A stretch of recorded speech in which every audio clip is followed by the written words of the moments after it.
ప్రేమల్లో మొగ్గ నే పూయను పొమ్మంటే గాలి తాకంగా పూచెనులే. అయితే గాలి గెలిచిందననా లేక పూవే ఓడిందననా?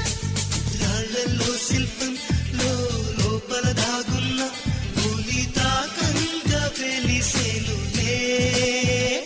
అయితే పులియే గెలిచిందననా లేక శిల్పం ఓడిందననా? ఈ వివరం తెలిపేది ఎవరంట, వ్యవహారం తీర్చేది ఎవరంట.